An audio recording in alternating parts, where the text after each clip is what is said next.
Most people have bare spots in their lawn like this, and if you don't fix them, they're only going to get worse. A lot of times, homeowners just throw seed down on top of these spots and hope for the best with no plan of action. What's up, guys? It's Jordan with Lawn Doctor. Let's dive into today's video on how to fix the bare spots in your lawn. So step one is we want to clear the area. We want to get all these sticks out of here. We want to maybe rake this a little bit, light rake, get all these needles out, any thatch here. We want to see the soil. Next step is we want to rough it up with a hard rake. We want to dig this soil up, get it roughed up.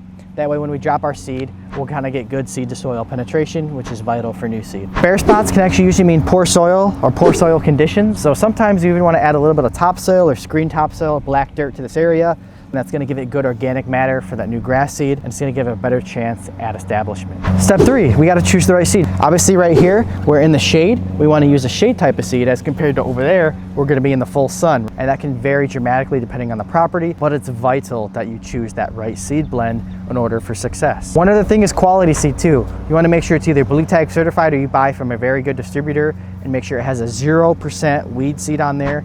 Because again, there can be some very invasive cultivars that come in with seed that you do not want, or weeds as well. So make sure you buy a good quality blend for better results. Another important step is to spread the seed evenly. You just don't want to dump it on. More seed does not equal more grass. That can actually be a bad thing.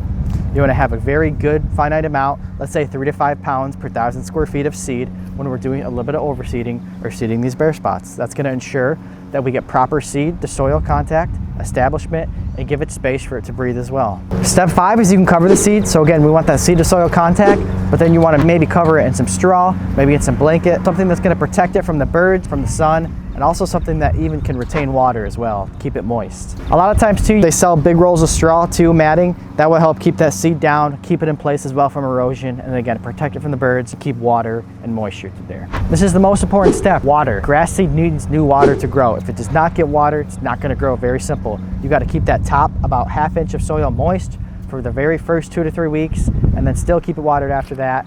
Water is vital to new seed development. Don't forget this step. What to expect? How long should I see results? Well, a lot of the seeds vary on establishment, but for a ryegrass blend or maybe a shade blend, you're going to be seeing results. Grass starts to come up in 5 to 10 days. A Kentucky bluegrass is actually going to take a lot longer. It's going to be more of a 21 to 28 day establishment. So the seed does depend on the germination time frames, but again, you want to be very patient. You want to make sure you're watering, make sure it's getting fed with proper nutrition as well for the best results. Another tip is don't mow until that new grass is established. If you mow it too quick, it can pull that grass seed out if it's not rooted correctly. So you want to start to mow when that grass reaches about 3 to 4 inches or in line with the other grass. Therefore, it's going to be protected. So if you have bare spots like this in your lawn, you want to get that process started ASAP for the best results before that summer heat comes. And again, this is going to help prevent weeds from building up in the lawn. And if you need help, we're here to help you out as well. Thank you guys so much for watching this video. Let us know if you have any questions, concerns, comments. Love to hear it. Until next time, see you later.